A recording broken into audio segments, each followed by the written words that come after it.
নমস্কার, আমি আশিস চট্টোপাধ্যায়। আপনারা দেখছেন কলকাতা টিভি ডিজিটাল।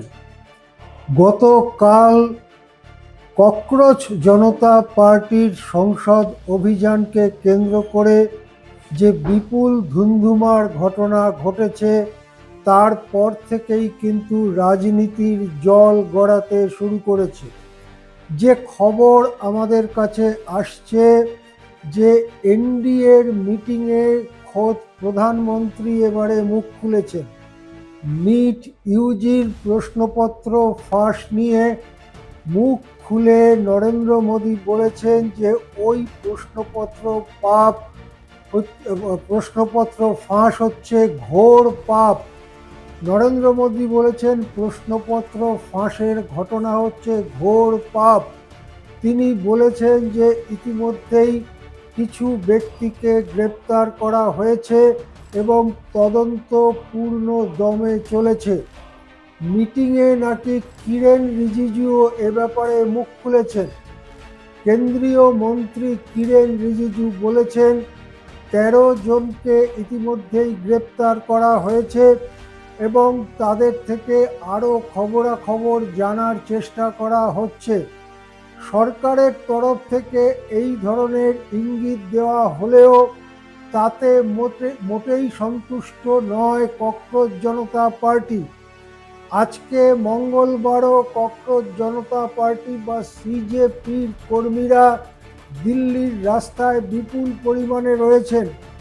তাদের সোজা বক্তব্য শিক্ষামন্ত্রী ধর্মেন্দ্র প্রধানের পদত্যাগ এবং দুর্নীতিগ্রস্ত ন্যাশনাল টেস্টিং এজেন্সি, যাদের দায়িত্ব এই পরীক্ষা নেওয়ার, সেই ন্যাশনাল টেস্টিং এজেন্সিকে ভেঙে দেওয়া, তার বদলে অন্য কোনো অথরিটিকে সেই জায়গায় নিয়ে আসা যার দায়বদ্ধতা থাকবে, যারা দুর্নীতিকে এড়িয়ে কাজ করতে পারবে।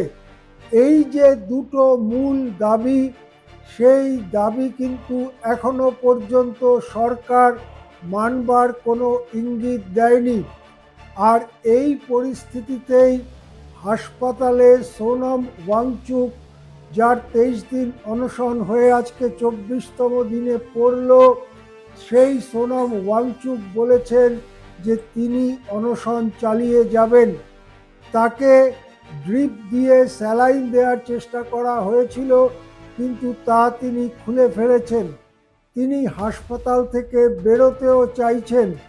সব মিলিয়ে কিন্তু পরিস্থিতি সরল হবার পরিবর্তে আরও জটিল হয়ে পড়েছে এবং প্রধানমন্ত্রী যে বলেছেন ঘোর পাপ, তার সঙ্গে সাযুজ্যপূর্ণ, তার সঙ্গে যেটা করা উচিত সেরকম কোনো পদক্ষেপ কিন্তু তিনি নিচ্ছেন না। অর্থাৎ ঘোর পাপের জন্য যারা দায়ী, শিক্ষামন্ত্রী ধর্মেন্দ্র প্রধান অথবা ন্যাশনাল টেস্টিং এজেন্সি, এদেরকে খারিজ করা, বরখাস্ত করা, এই ধরনের কোনো পদক্ষেপ তিনি নিচ্ছেন না। তার ফলে জনমনে আজকে এই প্রশ্ন দাঁড়িয়ে যাচ্ছে যে প্রধানমন্ত্রী কেন যারা ঘোর পাপ করেছে তাদেরকে আশকারা দিচ্ছেন এবং নিচের তলার কয়েকটা দালাল 12-13 জনকে গ্রেপ্তার করে হাত ধুয়ে ফেলতে চাইছেন।